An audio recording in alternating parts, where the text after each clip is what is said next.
aspects. Most times, a thin line distinguishes between a right idea at the right time and a right idea at the wrong time.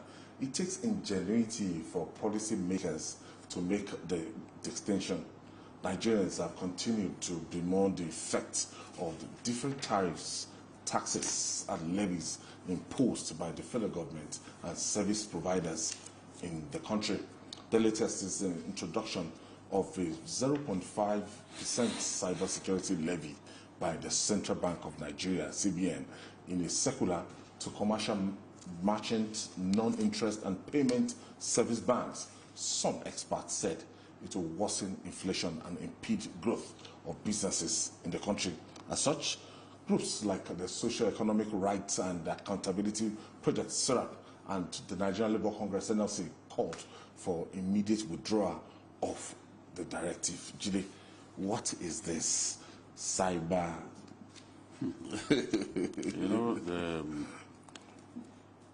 We've got to feel for Nigerians at this time. And cybersecurity levy. When I say we've got to feel for Nigerians, the truth is, people are going through a lot. And everyone feels it one way or another. Any introduction of fresh taxes, fresh levies would worsen the situation for our people, would worsen the burden on our people. Disposable incomes will shrink, no matter how you want to look at it. And at a time when we are trying to discourage cash transactions, you want to take from people's money online through internet, electronic transactions, electronic banking transactions. There's no way that people won't feel that. Look, let's go and keep our money under our pillows. Honest. Already, many Nigerians are unhappy that banks are taking so much from them. Yes. But so many levies, before the Naira so many charges. So many charges that these banks are taking. Because you see, every bank literally runs on 24-hour electricity. They must keep the banking environment lit up because of vandals, thieves, and all that. And you know that diesel is costly. Diesel, so banks, generator. Banks charge you for literally everything. They need the money that you put in the banks to lend people. It is from lending that banks make a lot of money. But you are made to pay. Yes. Every Sunday I wake up to see electronic money transfer. All kinds of everything, every transaction that you do, they take money. Now somebody said, why is the Office of National Security Advisor literally turning into another revenue generating agency? That should be securing us against bandits and everything. Because you see, when you look at how much the quantum of money that will come out from this, it's in trillions. Is in trillions, and what is the size of our cybersecurity threat that requires this quantum of money? You know, I think that at the end of the day, when you look at this thing, yes, it's an amendment of the 2015 Act. But as I was discussing with a lawmaker yesterday, he said the problem with us is that there are even some laws that some are on the way. That at the time when they were introducing those bills, Nigerians did not show any interest. When you even call for public hearing, Nigerians will stay away.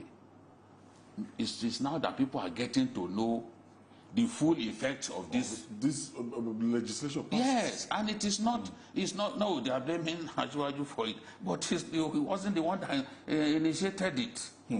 You know, in the National Assembly, sometimes you introduce a bill, you have your reasons for introducing a bill. Your friends feel that they are obligated to support you to get that bill passed.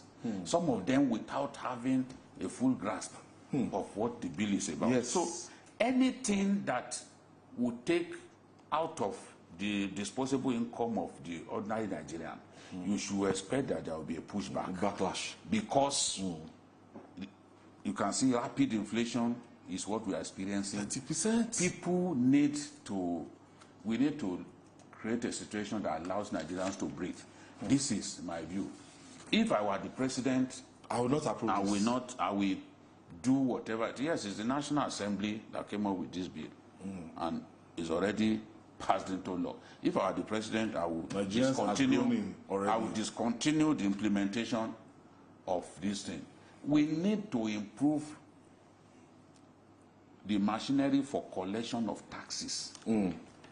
Block the loopholes. We don't necessarily have to create more taxes. You know, during Ambode's time, it didn't really create new taxes, but it made the collection more efficient. And we saw an upward climb in the idea of Benjamin, when you look at this, and a lot of people will see it as, look, that we can't afford this, that our people are burdened already.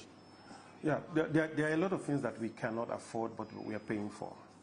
Yes, if we had rewind a few years back, or maybe 10, 20 years back, and you look at our security situation now, and say we had 20 or 10 years ago said, can we evolve a security tax and you pay money so that Nigeria can be safe in the next 10 years?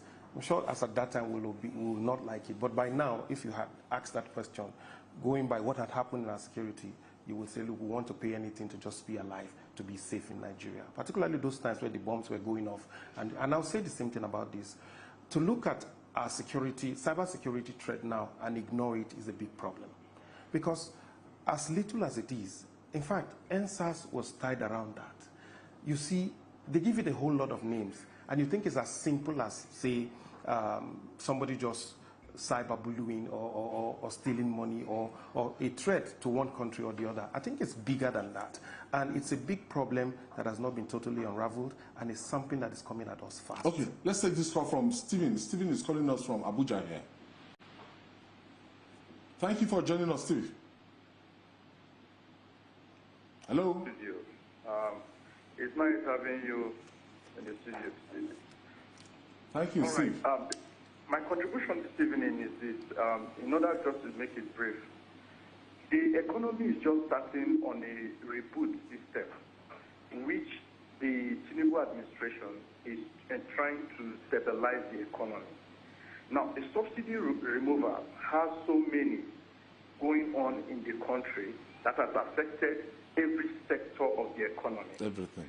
Now, I heard Babajide saying something. Yes, that Nigerians are going through a lot, and he didn't expect, although he is aware of this bill that he said the National Assembly actually called for this. But the truth of the matter is this: let the government also be sensitive. You don't keep bringing different things together to make things more worsened in the country. Things should be done step by step. Peradventure, this bill can come much later, maybe 2 years, maybe 1 year later, when the Tinubu administration has stabilized. I give it to you people in the studio right now. You're going to see another policy in this country that will be introduced to worsen the downtrodden again. This is not the first, and this will be the last. So what is the solution? If they care to listen, let the economy be stabilized first. Let Nigerian government, the federal government, should halt any plan they intend on the nation for now. Until the country is stable, it's okay. Then fresh bill. You know, when you are happy, even if they introduce anything to you, you won't be sad. But Thank people you. are struggling. Thank you, Steve. Thank you for that good contribution. Like people, some ridiculous person said yesterday, he said APC hangouts, as if we come here, we can't criticize the policies of APC. As if this is not a policy, will not go. Our people are not happy with this today. Some of the people say absolute rubbish on social media. So APC and they are semi-literate people. They don't even watch. They don't watch the program regularly. They get told stories, and the quality of perception is extremely low. Honestly. So how do you see me? Policy. At this stage, at this stage of my life, I can't criticize the government.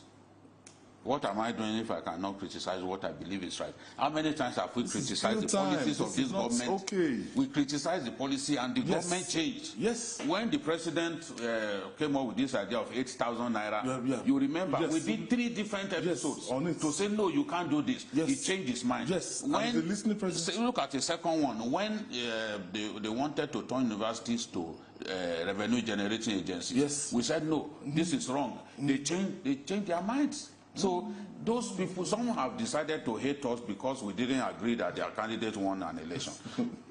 You see, so it doesn't. Those are the people who have made up their mind. No matter what we you reported the election, we reported what we saw. The figures and turned out, we reported it, and we predicted it. We knew the trend, and we predicted it, and you predicted that this person, it will work. Is it not this APC, where some of them were calling me tomato journalist because I said tomato was too costly in the country? Is it not costly now? We'll tell you, we'll give it to you, don't worry. And finally,